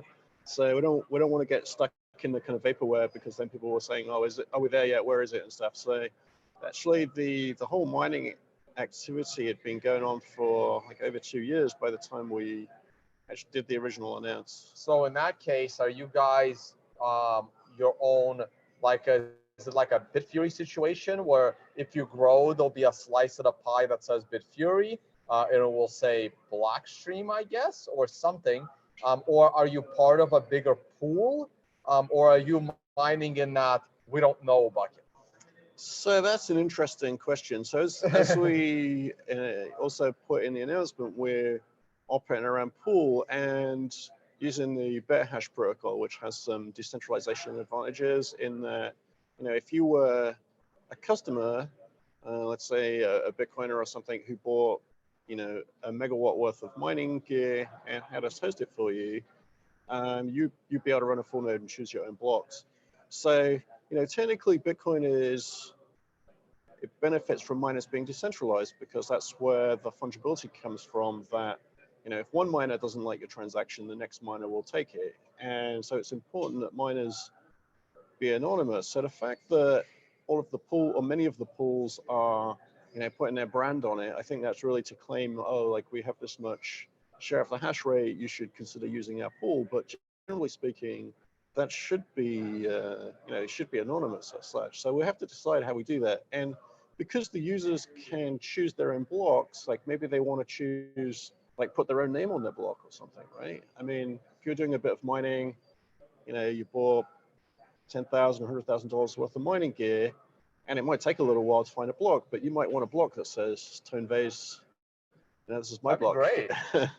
So in that case, the blocks will be labeled, by you and not by a pool, let's say. Interesting. So, so if my rudimentary understanding is right, so you will create a pool. So Blockstream will own some of the equipment at that warehouse. Yeah. And you're mining within that pool. You will lease equipment within the warehouse to those that want you to host it. Yeah. Almost like I hate the term cloud mining because I'm associated with the scam, but if you're doing it right, then it's legitimate. Yeah. If you see the struggle with the word cloud mining. Right. So I mean, I think the cloud mining differentiator is that the cloud operator owns equipment, whereas for us it's hosted mining. Yeah. So for us, we're hosting your equipment. Right. So if you buy the equipment, you've taken the capital risk. Where the problem with the cloud mining is they're signing people up to contracts. Well, historically, they sign people up to contracts who don't understand the difficulty adjustment, and then they look at it at a point in time. It looks very profitable, but of course the difficulty will catch up with the price until the next cycle, and so then the users get a patch time. Okay, so let's get back to this. So Blockstream has a mining pool, and you have a bunch of your equipment at the warehouse, mining within this pool. Others can buy or lease the equipment in this warehouse, and do they have to be in your pool, or they can choose to be on a different pool? They can choose their own pool. They can choose their own pool. And you will also allow, let's say, if I have a miner in my cabin in PA, I can also connect to your pool. Yeah, so we want to make the pool accessible for other miners. Yeah, accessible. Now, and it sounds like you don't want to announce how much hash rate this pool actually has. So while somebody could join the pool, the numbers of the pool are not public, so you're stuck in that we don't know bucket. Yeah. But every block that the pool mines, the miner that mined it within the pool can put in their comment. Right. So I mean, you got two ways to do it, and we would encourage you to do it in the choose your own block model, where you run your own full node, and so then you can. I mean, you have to pay the pool because you want the variance reduction, but you can label it as you want and choose the your software is choosing the transactions to go in it. So we think that's interesting, and of course, the miner himself knows which blocks, which block proposals he got from the pool, but in aggregate, the trail of blocks that get announced are not necessarily correlated with the pool, because we might be giving different information to different miners, or they're choosing their own blocks anyway, right? And where can people get more information on your pool structure? So if you get on like blockstream.com/mining, we've got the information there. All right, guys, you heard it. Blockstream.com/mining. Check that out. All right, so I'll get you out of here on this, and it's my usual question, but now we're going to get into a little bit more detail. My usual question is, at the end of all of our interviews, have you seen anything in the altcoin space that is being innovative enough to be considered into the Bitcoin protocol? Well, no, and the reason is, firstly, I think the biggest reason is a lot of the altcoin activity has been focused on marketing and not technology development. And the parts of the altcoin space that have done technology development have done super high risk things, which would be too risky to consider in Bitcoin directly anyway, or they've done high risk things with not quite enough kind of security first focus, which Bitcoin tries to do, right? Because it's a lot of money at stake, and it's really, people in Bitcoin are really not interested in move fast and break things kind of approach, right? So right before you came on, I interviewed David Trump for about an hour. And he was very cryptic about whether he is or isn't releasing a cryptocurrency. A lot of mystery there. We have to wait for the white paper, like everybody else. I'm telling you, man, if there is a legacy that Satoshi destroyed, that's the concept of a white paper. But Yeah. so he's very big on quantum resistance. So Hmm. I'm already witnessing a wave of we are the quantum resistant shitcoin. Yeah. And how do we front run this insanity, right? So what are the concerns over Bitcoin being completely destroyed by a quantum computer? Thoughts on that? Well, I mean, quantum resistant algorithms have been around for a really long time. So there's one by Leslie Lamport, who is coincidentally the same guy that wrote the Byzantine generals paper. And so he has this hash-based signature algorithm called a Lamport signature, and that's been around since, I don't know, like the 80s or something. The trade-off is the signatures are pretty big, like a few kilobytes. And so people are not real keen to make that trade-off and store their coins in it because it's Yeah, going those to are use going up to all be the very block heavy space. transactions. Right. So I think, obviously where the R&D activity is to see if you can get those kind of assurances with more compact signatures. And that's an area of ongoing research. So it's kind of premature to start adopting those because, hopefully we'll see things that have good security reputation, which takes years to build, but are more practically sized. And the other thing is like the urgency, right? So, the people in the R&D space with the quantum physics and material science and building the quantum computers are progressing, but very, very slowly. And, going from 2 bits to 3 bits, and I guess into the 50-bit range now. But what they're losing track of is that to do anything useful, you need about 3,000 bits. And that's without error correction. If you actually want to use it in practice, you have to error correct it by about a factor of 1,000. So then you're talking about a minimum viable product of like 3,000 bits, and we're on 50.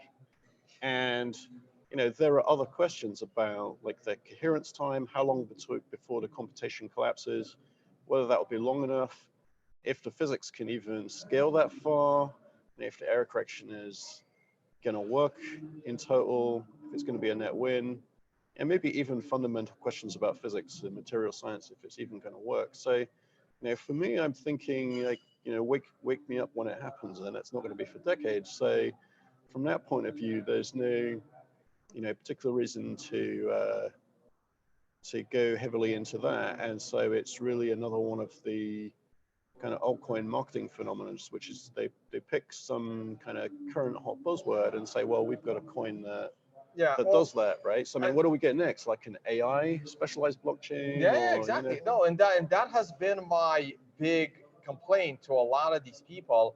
I know I've said this to Emin Gunsayer, for example, where my big problem is he takes the most obscure theoretical potential of a potential flaw in Bitcoin and presents it like it's fact and imminent and how it's going to destroy Bitcoin. Well, while you put an obvious exploitable and has been exploitable flaw in Ethereum, and then he's like, it's just a growing technology, yeah, and that's what bothers me, right? Like these altcoin promoters are picking on the smallest theoretical potential problems, like they're facts, while ignoring facts that destroy other coins as just a learning process. yeah. I mean, I think what people should bear in mind is that if Bitcoin does have some area which needs hardening or improving. I mean, there have been small improvements over time where needed. So, for example, the Bitcoin script hash, like P2SH, is a 160-bit hash on the outside. And with the introduction of SegWit, they took the opportunity to increase that to 256-bit hashes, which for single keys is overkill, but for multi-sigs actually useful. So there was a kind of area where you could say, well, with a multi-sig, somebody could try to do a birthday collision on 160-bit hash, and then with a 80-bit, 2 to the 80-bit, work factor, they could maybe, cheat a multi-sig contract or something, which is a large factor, but 2 to the 80 is not the margin you want to be going for. So Bitcoin, saw that years ahead and fixed it. So, you've got to imagine that, $200 billion of vested interest and presumably soon a trillion or something, and pretty much the nexus of applied research is going to be able to defend itself and develop the consensus to adopt technology to defend its interests, right? I mean, I think one thing you could draw from the resolution to the fork issues of a couple of years ago is that the market wins in Bitcoin, right? Oh yeah, of course. And so, if there's a technology issue, the market's going to want to adopt it, and the technologists are going to be all over it because they're very interested in practical applied security and doing things in a very secure and safe way. But that doesn't mean that they're going to move slow if it's necessary to move fast. They're just being thorough because they're planning ahead and there's ample time. But if there was a live issue, you'd be surprised at how quickly Bitcoin could react. And there have been points in time where there have been quick reactions around, was it a particular kind of reorganization period around a fork or something where something was resolved in a matter of hours, basically. No, and that's great. All right, so final question. When is the potential next big soft fork to get Schnorr signatures and potentially bulletproofs, and what else is going to be in that update? So I'm not totally up to date, but there seems to be, there are a number of BIPs that have been published around Schnorr, and it's being developed by a range of people, but a few people at Blockstream are certainly working on that. I'm very interested to see Schnorr signatures for the advantages they bring, and so given the time frame, I've got to imagine that will be a topic for next year because it takes time. There have been proposals, and there's a kind of an open kind of review process going on, which you can join. So I think some of the guys at Optech are trying to sort of make something a bit more coordinated, where you can join a kind of study group and listen to the trade-offs and try and form an opinion and add your opinions to the review process. So, once that kind of process is completed to people's satisfaction, then it would be a position where they could make a proposal. And I guess the other thing that has to be done is to figure out what kind of soft fork it's going to be, a BIP 8 or a BIP 9 or something different. And as to what's going in it, I believe the proposal is a combination of Taproot and Schnorr, but only the aggregation across inputs to a single transaction. There's a kind of more complicated one which can do signature aggregation across multiple transactions. So I think that would come later. So it doesn't have all of the signature aggregation. So do you think this would be up for vote before or after the halving in May? Because that's also around the time of our conference, Understanding Bitcoin. Yeah. So it could be very interesting. We'll definitely do a panel on it, and could be in the middle of another minor controversy. Who knows? Yeah, hopefully not, because it's just you would think actually that SegWit itself should have been Eric Lombroso still hasn't been the same.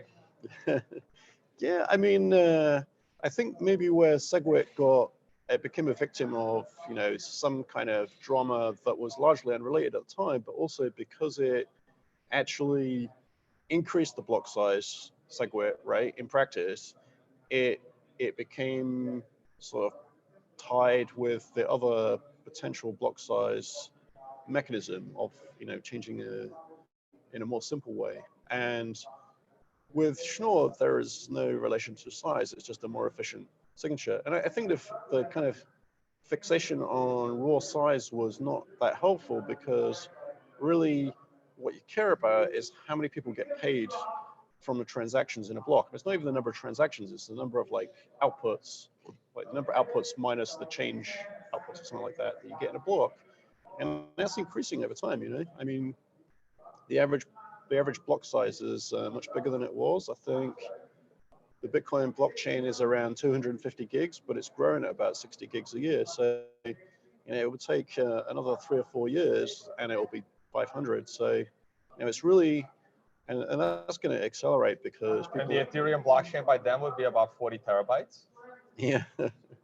EOS is already close to 40 terabytes. Wow, yeah.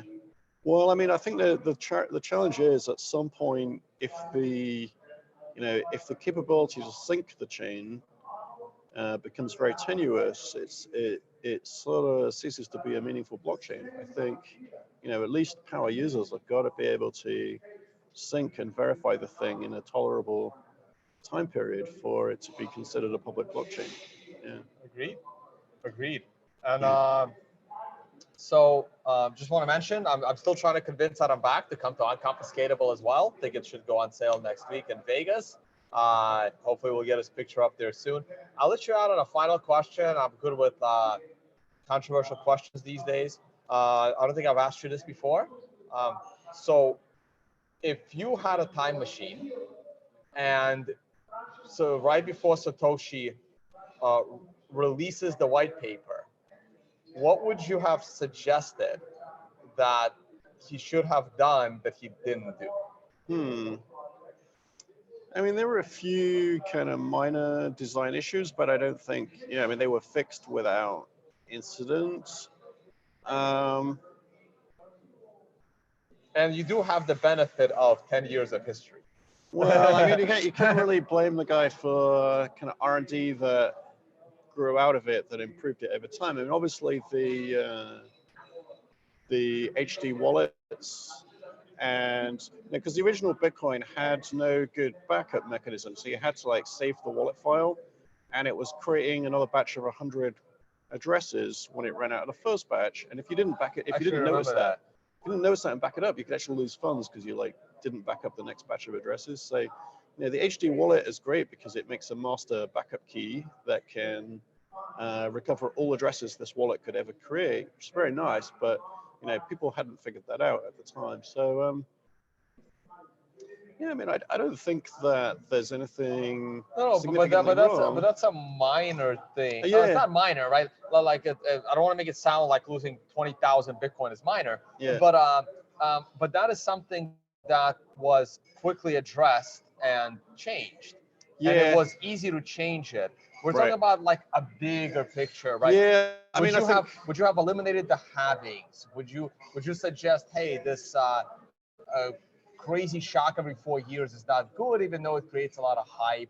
Or hey, maybe you shouldn't have set that 1 megabyte block limit, or well, I mean, or hey, maybe you should have just went ahead and did Schnorr signatures from the start, or like to avoid the SegWit debate, like the big things that we can't change. Well, I mean, it would have been good to avoid that malleability bug in the first place that necessitated SegWit. And it was something I noticed, actually, because I was asking questions in 2013 about, that issue.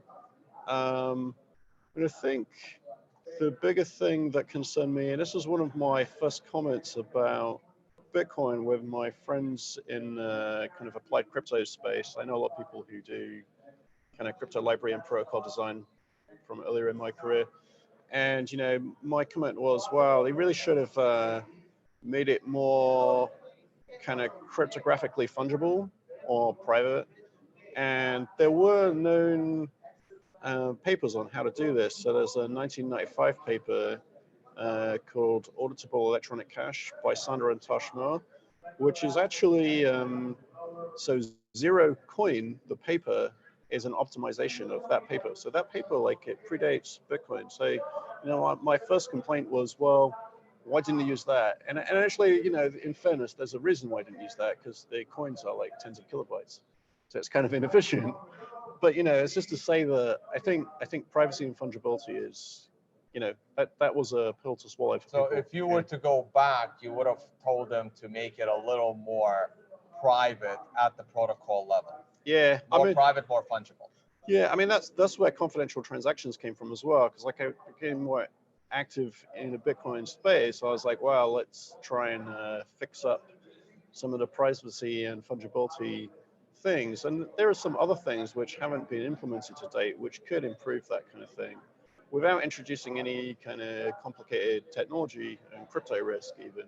So there's scope to improve, but it's harder to improve a moving system.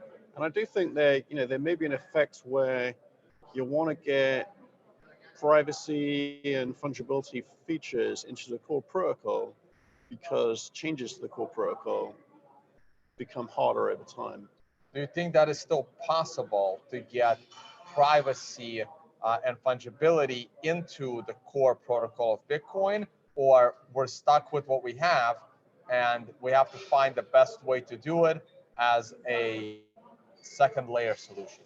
Well, I mean, I hope it's not too late. And I think one approach to get more fungibility would be extensibility. So that's partly why I'm excited about the simplicity kind of extensibility script mechanism, which was originally proposed for Bitcoin, but we've made a developer release in Elements, and we'll put it into Liquid Live next year. So it's a very low-level extensibility language for Bitcoin. So for example, if Bitcoin had it today, we wouldn't need a soft fork for Schnorr signatures. We could just implement them as a kind of compact function, and replace that with C implementations later, but you wouldn't have to. You could just use it. So I think that kind of extensibility tends to be less controversial, because people would say, well, I mean, don't you want Bitcoin to be extensible and more flexible about, what kinds of contracts and, smart vaults and storage mechanisms you can build? So building on that, so do you see a potential future 10 years down the line where we're all using liquid Bitcoin, and the Bitcoin settlement on the Bitcoin blockchain is only achieved by the major players like the Amazon and the Google and the banks and maybe even central banks, when all the people are using liquid Bitcoin because it's more private and faster and off-chain? Well, I think that would be unfortunate. So that would be the point at which I become a slightly bigger blocker, actually, because now we're getting somewhere with this interview. So my view is that, I mean, Liquid helps in the sense that, to my mind, in being a layer 2 that pulls transactions that don't need the main chain into other layers. So I think Lightning is great because it offers advantages, it's faster, it's cheaper. Lightning could also be on Liquid. Right. And Liquid is sort of similar, but it's optimizing for the exchange traders, which is hard to support on Lightning because of liquidity issues. And if you're moving a large amount of Bitcoins from one exchange to another exchange, does the Bitcoin blockchain really care about that? And does that help anybody? I would argue almost no, because custody A to custody B, what does the Bitcoin blockchain and all of history care about that trade, right? It's not helping you, it's not helping the exchange, and it presents price insensitive competition for Bitcoin transactions. The big traders don't care whether it's 10 cents or $1, so they stick $1 on it just to be sure, right? And if you get into a real trading frenzy like we had like a week ago, the fees went from, I think, lately normal 1 Satoshi a byte to, I don't know, 20 for a few hours or something, right? So it just shows you that the traders don't care about the price of the transactions. And so if they get benefit from trading on an opt-in layer, they present less competition to the main Bitcoin chain and leave it for the things that it's best for, which is, cold storage, sensor-resistant transactions, and so on. But I think, to my point of view, some people say, well, like, the main chain is like, I forget what it is, like the Bank of International Settlements, or some kind of like top tier, not very high transaction volume, but very expensive one. And I would say that doesn't seem like a good idea to me, because institutions or very wealthy people who are able to afford those kinds of things already have access to asset protection and a degree of financial privacy using offshore vehicles and trusts and structures and things. And so Bitcoin is, as Obama said, a Swiss bank account in your pocket. So it reduces the barrier to entry to financial sovereignty, asset protection, financial privacy. And so, for that to get priced out, I think that kind of hurts Bitcoin's differentiator, which is lowering the barrier to entry to financial self-sovereignty and things like that. So I think that really ideally has to remain price competitive, so that it makes sense for somebody, you know, with $1,000 or $10,000 to transact or process or store wealth from, and not get into a situation where it's only really accessible to people with, you know, $1 million of savings to store, because those people have already got alternatives. It's the guy with, you know, 1,000, 10,000, 100,000 to protect. It doesn't really have an option right now, particularly in some countries, right? So, but you know, I wouldn't worry too much about the long term, because the technology is improving. So we might even end up with the opposite problem, which is somebody finds a way to do dependable, recursive bulletproofs, or something that has really got trustable cryptography, but makes proof of validity of the whole blockchain. And if you have that, you can change the scaling story entirely while keeping the trust. And we'll have a different problem, which is there's like no scaling limit, or like no practical scaling limit. And so fees drop to zero. I mean, I always find it hilarious when people argue that, you know, that what's going to happen to the fee market when everybody uses Lightning. Well, I mean, you know, if you've got a 1000x recirculation in Lightning, it's the same as a gigabyte block, right? You know, it's just supply and demand. If your actual blocks or your virtual blocks by using layer 2 on top of layer 1 are a given size, and the size exceeds demand, the price of the transactions is going to drop to zero.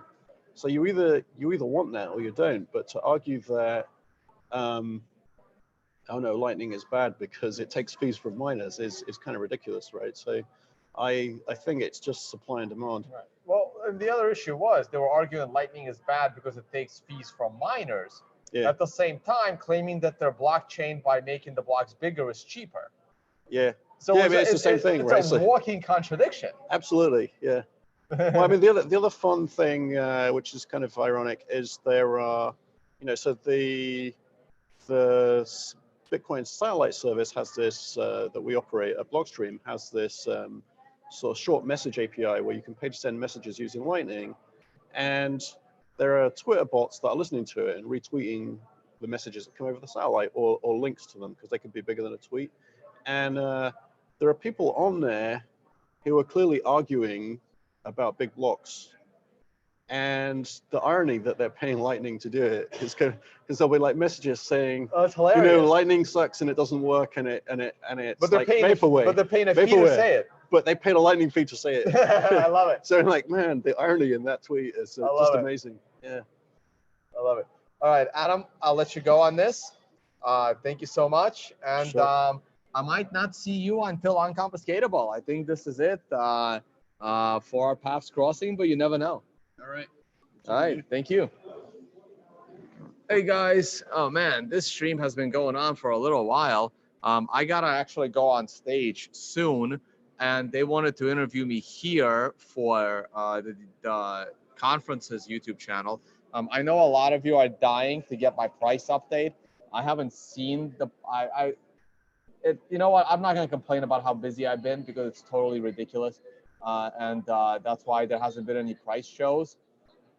So let's go take a look at the price. Honestly, I have no idea what's going on. I was really looking forward to interviewing Stornetta again, Scott Stornetta. I don't see him. If I see him, walk through the room, because he went up to his room, I guess, which is unfortunate. He's in the thumbnail. I was hoping to get him.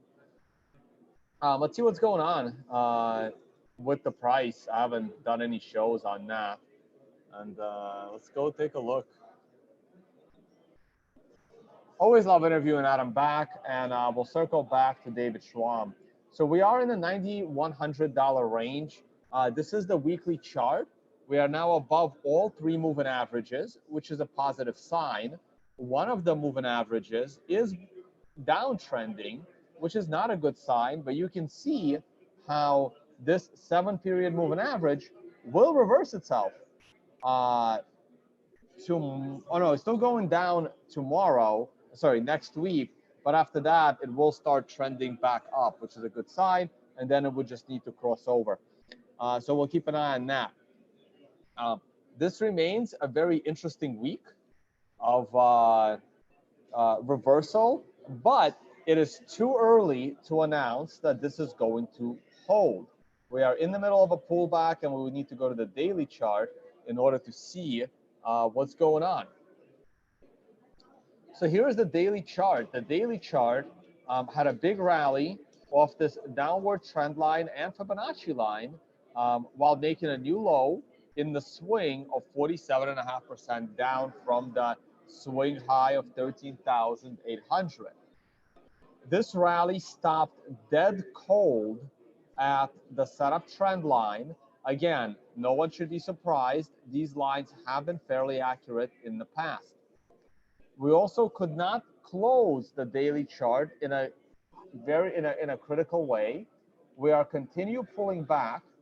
The daily chart technically went into a short trade using sequential, but using a very critical 200-day moving average, the price held. So I would say that the current environment is in a bit of a no trade zone right now.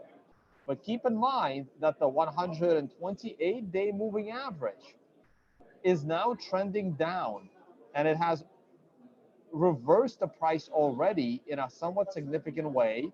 It has reversed it for a good $800.